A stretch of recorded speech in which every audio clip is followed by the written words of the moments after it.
A todos, bienvenido a Repaso Online. Hoy veremos una ayudantía eh, que habla sobre intoxicaciones en urgencia.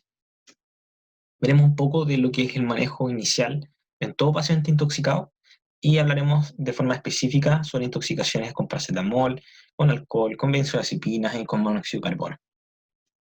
¿Qué es una intoxicación? La intoxicación corresponde a un conjunto de manifestaciones clínicas que son producidas por la exposición a una sustancia tóxica y van a corresponder a efectos que son farmacológicamente esperables, a dosis dependiente y que no son reacciones idiosincráticas ni alérgicas a los medicamentos. Y ante todo paciente posiblemente estuvo en contacto con una sustancia tóxica, nos podemos encontrar con 4 situaciones. La primera es de situación de compromiso vital, donde tenemos que actuar de forma rápida. La segunda son pacientes que son estables pero que son sintomáticos. Y en estos casos lo importante es solicitar la mayor cantidad de información sobre el tóxico y buscar clínicamente los toxíndromes, que de eso vamos a hablar un poco más adelante. En tercer lugar, también tenemos los pacientes que son asintomáticos, pero que han ingerido una sustancia que a efecto de largo plazo van a generar una toxicidad, como lo son paracetamol, los IMAO y el litio. Y también, en cuarto lugar, tenemos el contacto con sustancias que no son tóxicas, las dosis referidas. Y esto es importante que al menos alguna vez, antes de comenzar nuestro turno en urgencia, leamos sobre sustancias que en realidad no son inocuas al organismo y que lo más probable es que no vayan una gastroenteritis o irritación estomacal, pero que no van a causar un toxíndrome ni mortalidad en dosis baja. ¿Qué elementos tenemos que evaluar en primer lugar? El primero es si el fármaco o el elemento que estemos en contacto es seguro o no para el resto de nuestros pacientes en servicio de urgencia. Porque si no es seguro, lo más probable es que necesitemos de descontaminación del paciente antes de poder evaluarlo en un entorno donde haya más pacientes. Y hay que ver la sustancia involucrada y también la vía de contaminación. Y la segunda pregunta que tenemos que hacernos es ¿qué tomó el paciente? Hay que indagar sobre el fármaco lo más detallado posible, la dosis y el tiempo transcurrido desde el contacto. Y eso también es un punto importante sobre el manejo. En cuanto a la aproximación inicial, tenemos que tener en cuenta la valoración ABCDE, que es la misma que ocupamos en el trauma. Partiendo por la A, viendo y manteniendo la vía aérea permeable, aspirando posibles secreciones y facilitando su apertura. En la B, que es de ventilación, lo importante es ocultar a nuestro paciente, ver la frecuencia respiratoria, ver la saturometría y la capnografía eventualmente. Si tenemos un paciente que está saturando menos de 92% ambiente y que está con dificultad respiratoria, la primera medida que tenemos que realizar es administrar oxígeno a nuestro paciente, con mascarilla, ojalá con reservorio a 15 litros por minuto. Bueno, eso varía del paciente, pero eso es lo estándar. Y si tenemos dificultad respiratoria severa, considerar la ventilación mecánica, ya sea no invasiva como invasiva. Y en una vía aérea francamente inestable, intubación endotraqueal. Cuando tenemos, y estamos hablando de la C, de circulación, tenemos que realizar la auscultación cardíaca, ver la frecuencia cardíaca, la presión arterial, los pulsos, el higiene capilar y la temperatura de la piel, para evaluar la circulación. Y dos cosas importantes a realizar en este punto es realizar a todo paciente intoxicado un electrocardiograma con una monitorización cardíaca, porque muchos de los fármacos nos pueden generar arritmias. Entonces esto tenemos que estar evaluándolo de forma activa. Y si el paciente está hipotenso, lo ideal es comenzar a administrar líquido isotónico y si necesita más de 2 litros, por lo general se considera ya la droga vasoactiva. En cuanto a la D, tenemos la valoración neurológica, que esperamos evaluar el nivel de conciencia, las pupilas, la actividad motora, y siempre en un paciente intoxicado hacer un hemoglucotest en este punto. Se debiese considerar también la tiamina en caso de confusión y delirio. Y si está asociado la depresión respiratoria, hay que considerar una intoxicación por opioides, porque es uno de los fármacos que más causa depresión respiratoria. Tenemos también el antídoto, que es la naloxona, que es el primero que vamos a ver, después vamos a ver mucho más antídotos. Y en la E tenemos la exposición, en donde hay que buscar de forma activa las lesiones asociadas, exponer completamente al paciente. Y durante toda esta valoración y posteriores periodos hay que hacer un control periódico de signos vitales. En cuanto a la aproximación inicial, aparte de hacer el ABCE, hay que buscar algunos signos y síntomas que nos pueden sugerir un toxíndrome. Entre ellos tenemos el coma, que va a estar dado por alcohol, por antidepresivos, por anticolinérgicos, etc. El delirio agitado, que también está dado por el alcohol, por los alucinógenos, los anticolinérgicos y los simpaticomiméticos. Tenemos que ver la presión arterial, porque hay algunos fármacos que van a aumentar la presión arterial y otros que la van a deprimir. Entre los que la aumentan, destacamos el anticolinérgico y la anfetamina, los órganos fosforados también. Tenemos que ver al paciente el esfuerzo respiratorio, porque hay drogas que van a generar un aumento y otras que van a generar una disminución. Entre la disminución del esfuerzo respiratorio, tenemos que mencionar sí o sí el etanol, la benzodiazepina, que constituyen el síndrome hipnótico, y también los opioides, que tenemos que hacer ese diagnóstico diferencial, en donde el opioide por lo general genera una mayor disminución del patrón respiratorio, una mayor depresión. Y otras cosas que siempre tenemos que buscar al examen físico es cómo está el estado de la pupila, porque hay fármacos que van a generar tendencia a la miosis y otros que van a tender a la midriasis. En cuanto a la miosis, principalmente tenemos los colinérgicos y los opioides. El etanol puede o no generar midriasis o miosis. Lo más probable es que genere miosis, pero una midriasis frente a etanol, de todas formas, no hay que descartarlo. Y la midriasis está dado sobre todo por los anticolinérgicos, la cocaína y los simpaticomimérgicos. Entonces, como lo habíamos adelantado, los toxíndromes son intoxicaciones que comparten un mismo mecanismo fisiopatológico y manifestaciones clínicas. Y esto es lo que tenemos que buscar. Tenemos muchos toxíndromes y sería ideal a lo mejor poder enfatizar en cada uno de ellos en una próxima presentación. Como generalidades tenemos que el anticolinérgico va a estar dado por los antihistamínicos, por la atropina y por los antidepresivos tricíclicos. Y características de ello es que generan midriasis, mucosas secas, generan sedación, alteración en el estado mental, pueden generar alucinación y también retención urinaria. Lo simpático mimético va a estar dado por intoxicaciones por salbutamol, por cafeína, por anfetaminas y por cocaína. Y van a generar agitación, midriasis, taquicardia, hipertensión, hipertermia y diaforesis. En tercer lugar tenemos los colinérgicos, que sobre todo está dado por los insecticidas organofosforados, que no es menor la intoxicación por esto.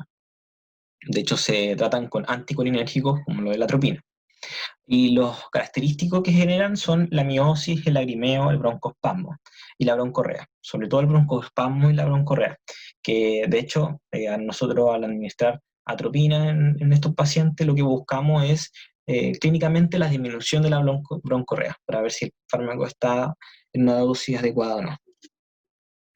Otros importantes son el síndrome de los opioides, que puede estar dado por la morfina, por la heroína o por el tramadol, y generan una sedación, miosis y por sobre todo una disminución franca de la frecuencia respiratoria.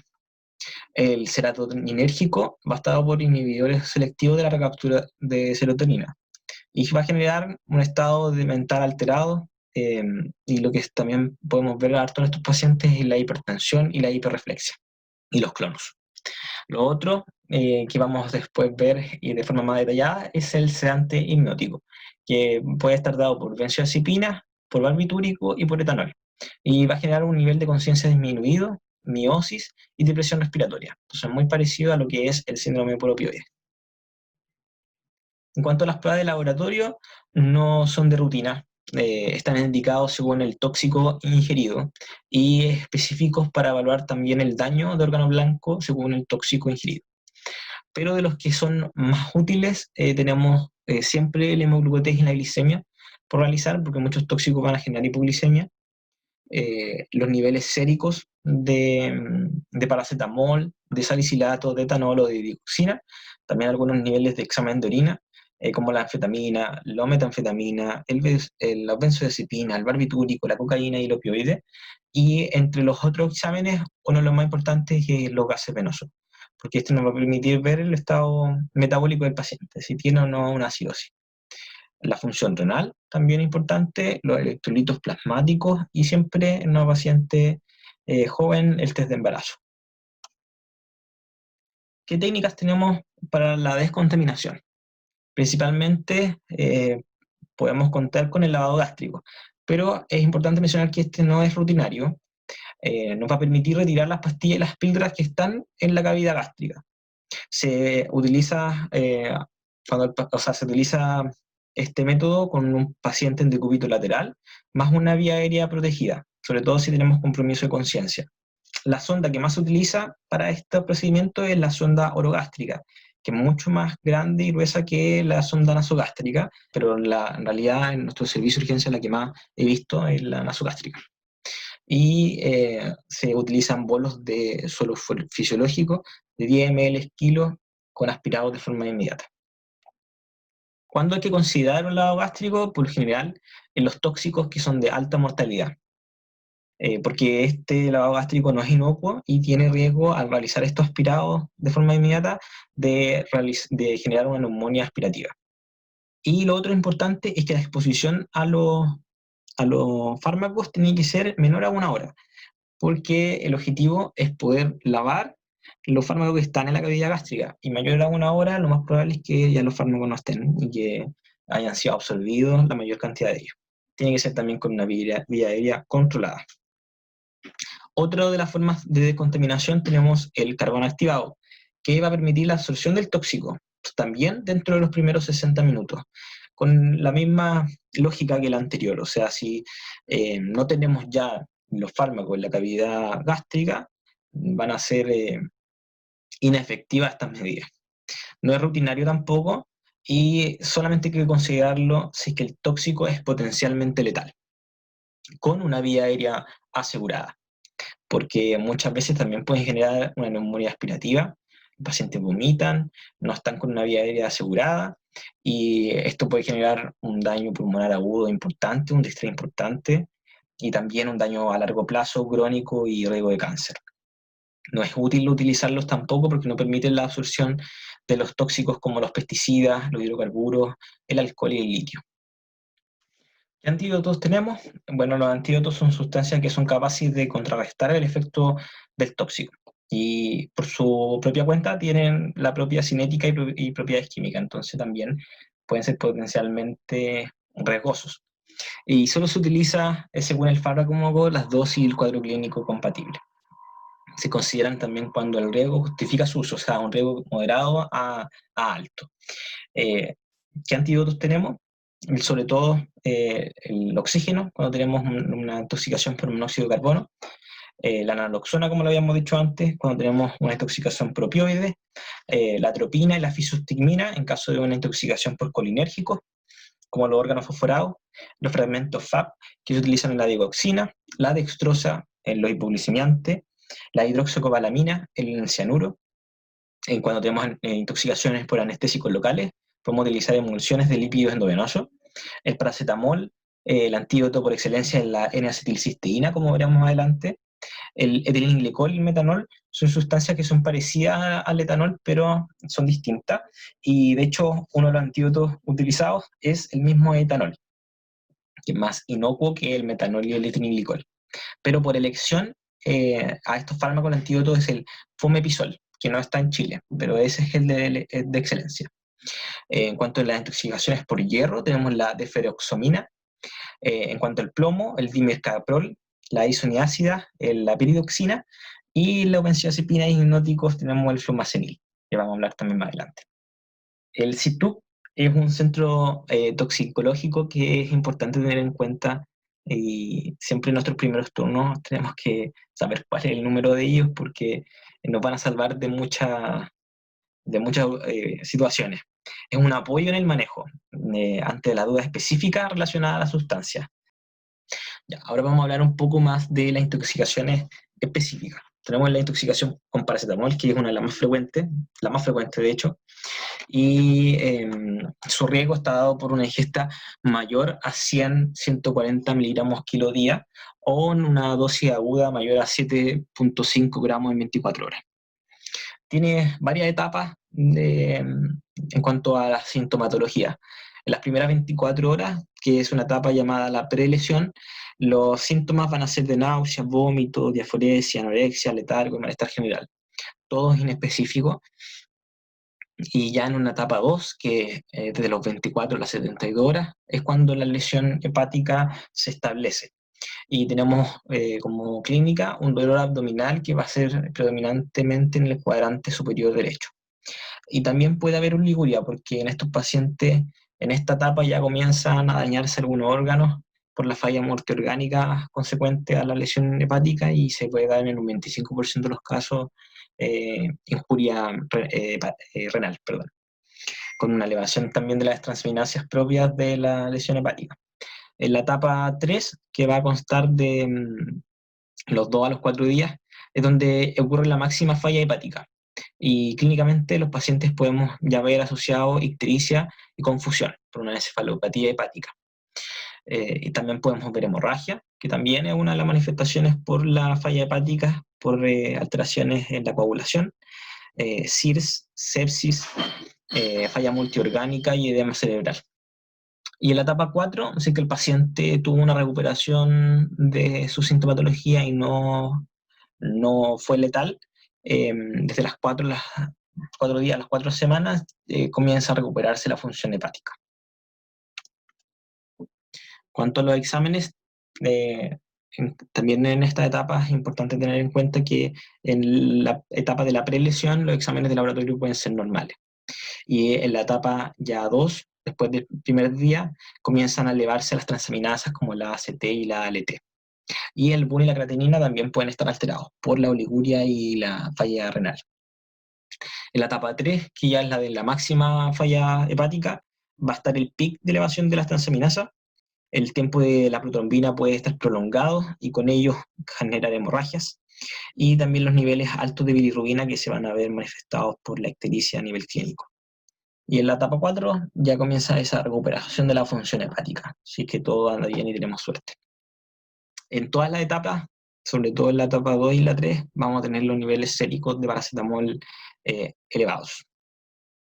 ¿Cuál es el manejo? Lo primero entonces va a ser medir los niveles plasmáticos de paracetamol para poder tener una orientación de qué tan grave es la intoxicación. El lavado gástrico se puede realizar, pero no más tarde de 1 hora desde la ingesta. Y como alternativa, tenemos la administración también de carbón activado, vía oral, pero no más allá de la hora también desde la ingesta. El antídoto es la N-acetilcisteína, que se da una dosis de carga de 140 miligramos por kilo. Esto es vía oral, porque en Chile solamente tenemos esa presentación, no tenemos la endovenosa, y la endovenosa, las dosis son distintas, así que no es no es la misma presentación y la misma dosis. Y se tiene que dar con esa dosis de carga, que es bastante alta, y luego se tiene que dar 17 dosis de mantenimiento, de 70 miligramos por kilo cada 4 horas. Esto también es una de las cosas que a mí me llamó la atención en uno de mis primeros turnos, en donde vi a un paciente que ya llevaba como sus 12, 13 dosis de mantenimiento y no sabía cuántas dosis iba a requerir, así que tuve que buscar, y efectivamente son 17 dosis de mantenimiento. Y su uso, ojalá es que sea antes de las 8 horas, porque esto se va a relacionar con una escasa falla hepática y también con una minimización en lo que es el riesgo de muerte. Si que el paciente está realmente con una falla hepática severa, también se puede considerar la hemodiálisis. En cuanto a la intoxicación con etanol, con alcohol, este pertenece a lo que es el síndrome de lo hipnótico sedante, al igual que la benzodiazepina, y como habíamos dicho, puede generar bradicardia, bradipnea, hipotensión e hiporreflexia, y lo más probable es que genere una miosis. Va a contar para el diagnóstico con cambios fisiológicos que requiere al menos uno. Entre ellos tenemos la dificultad para hablar, la falta de coordinación, la marcha inestable, nistagmo, deterioro de la atención, la memoria, estupor o coma. Y también va a constar de cambios psicoconductuales, como son las conductas agresivas inapropiadas, las respuestas emocionales y el juicio deteriorado. Los niveles de etanol también se pueden solicitar, pero no son parte del diagnóstico, no es necesario tenerlo. Lo que sí van a ser un marcador de gravedad. Niveles de 60 miligramos por decilitro están asociados a la sensación de bienestar que trae el alcohol y el estado de ánimo expansivo. Pero ya a niveles mayores a 150 miligramos por decilitro van a estar asociados a la ataxia, a los problemas del habla, náusea y vómito, y sobre los 350 vienen todas estas complicaciones de depresión respiratoria y convulsiones y coma. ¿Cuál es el manejo? El manejo principalmente es de soporte. Lo primero es la toma del hemoglucotés porque también el etanol está asociado a la hipoglicemia. Y en estos casos, si tenemos una franca hipoglicemia, hay que administrar una solución glucosada más la tiamina endovenosa. Hay que administrar también soluciones salina endovenosa para poder corregir posibles hipovolemias. Y una de las cosas importantes que me gustaría que nos lleváramos de este repaso es que siempre hay que descartar el trauma. Un paciente que nos llega a la consulta, a la urgencia por una intoxicación con OH, buscar activamente signos de trauma encefalocraneano. Y si antes la sospecha, siempre realizar un TAC. Si el compromiso de conciencia es prolongado, también hay que sospechar otras causas, además del trauma. Y posiblemente esta clínica también puede concordar con una infección del sistema nervioso central, entonces hay que evaluar la eventual punción lumbar. Y la hemodiálisis también se puede considerar en casos graves para poder acelerar la eliminación. Ya en tercer lugar tenemos la intoxicación con las benzodiazepinas, que también es parte de este toxíndrome sedante hipnótico. Estos son hipnóticos que deprimen la actividad del sistema nervioso central, actúan a nivel del receptor GABA en las membranas neurales del sistema nervioso central y lo que hacen es permitir una apertura de los canales de iones de cloruro y el paso de esto, generando una inhibición del sistema nervioso. Una sobredosis de la benzodiazepina, en particular en presencia de otro depresor del sistema nervioso, como el alcohol, puede causar síntomas graves. Pero cuando es una intoxicación solo por benzodiazepina, en los casos más graves, solamente un 10% va a requerir la asistencia ventilatoria. O sea, si tenemos una severa depresión ventilatoria y un coma por benzodiazepinas, tenemos que siempre sospechar el consumo de otra sustancia. Y muchas veces la intoxicación solo por benzodiazepina es de baja letalidad y mortalidad. La duración del cuadro va a depender también de la vía media que tenga la benzodiazepina. Recordando entonces que las de acción corta son el midazolam, la de intermedia el lorazepam y la larga el diazepam, que puede durar hasta más de un día. ¿Cuál es el manejo en cuanto a una intoxicación? Siempre entonces sospechar una coingesta de alcohol, paracetamol, etc. Y hay que hacer una hospitalización abrigada para poder observar a este paciente. Si se compromete de conciencia de forma severa, la medida más importante es la ventilación asistida y considerar la intubación para poder realizar una ventilación mecánica invasiva. ¿Cuál es el antídoto? El flumacenil. Y el flumacenil se utiliza en dosis de 0,2 miligramos durante 15 a 30 segundos. Se puede ir repitiendo media hora, una hora, según la respuesta del paciente, siempre teniendo en cuenta que el máximo a usar en un día es 1 miligramo endovenoso.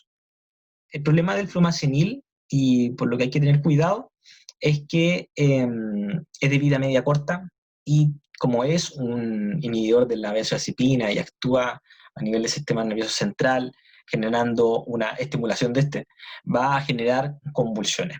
Entonces, puede aumentar la mortalidad de los pacientes. Entonces, su uso está un poco restringido. Hay que utilizarlo con precaución. Va a corregir específicamente la benzodiazepina, entonces, en caso de que el paciente no despierte, siempre hay que considerar también otra etiología.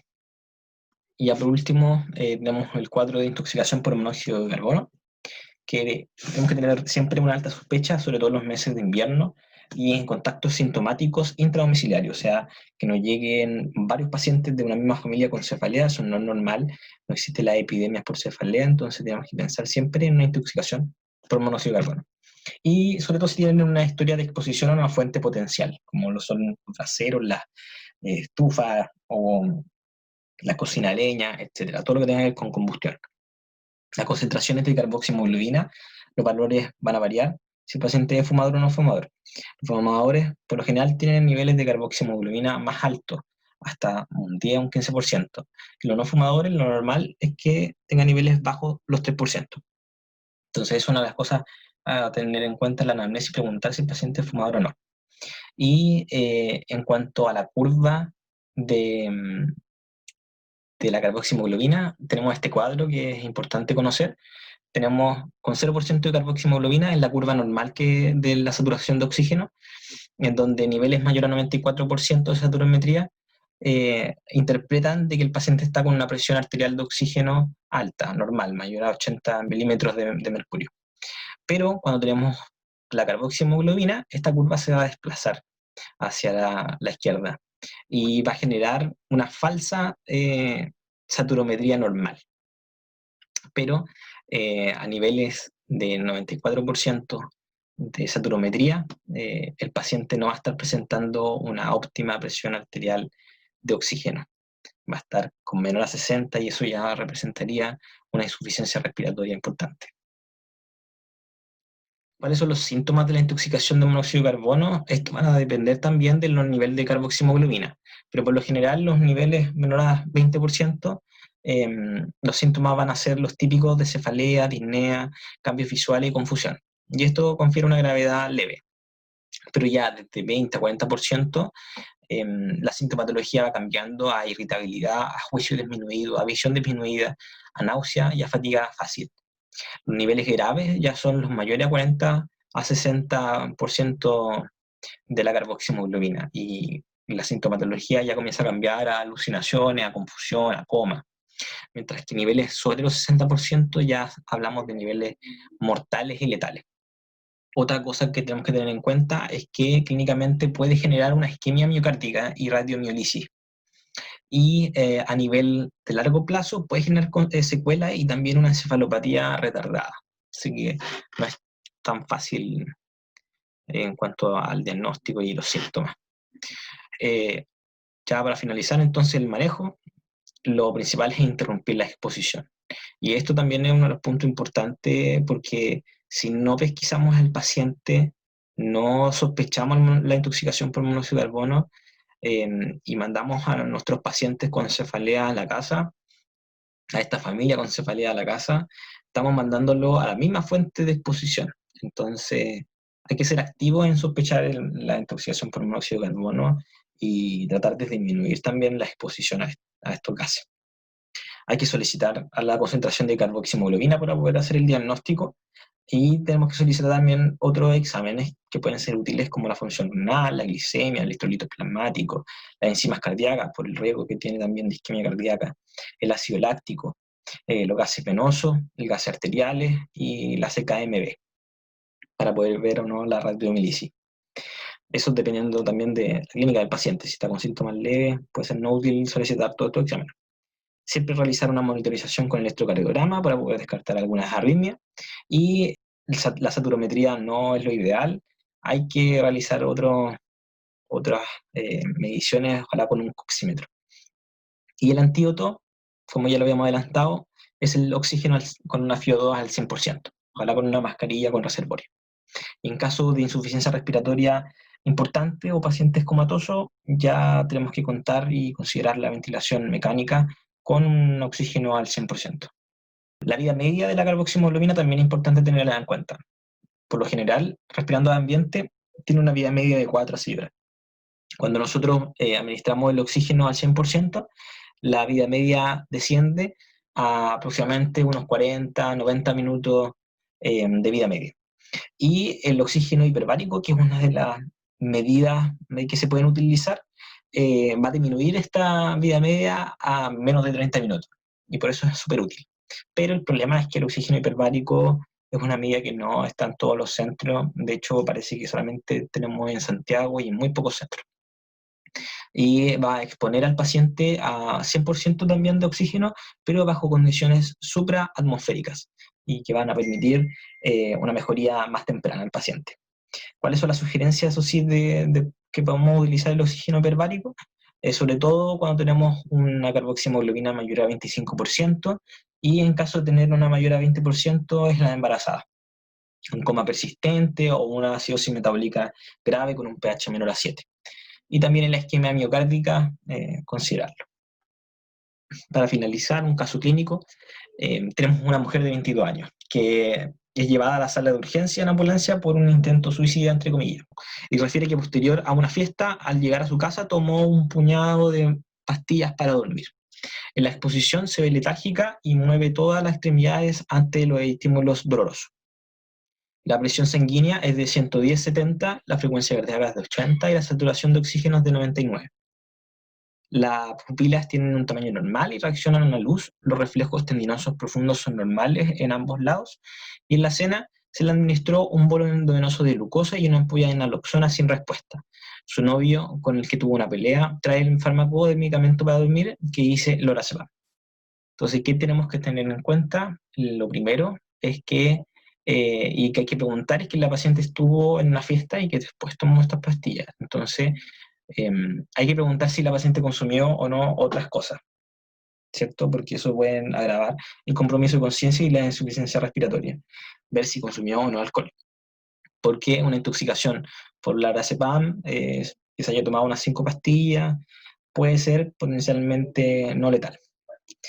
¿Qué otras cosas tenemos que tener en cuenta? A esta paciente también se le administró naloxona porque uno de los principales diagnósticos diferenciales del síndrome hipnótico sedante es el opioide. Entonces, por eso se le administró naloxona, pero no tuvo una respuesta.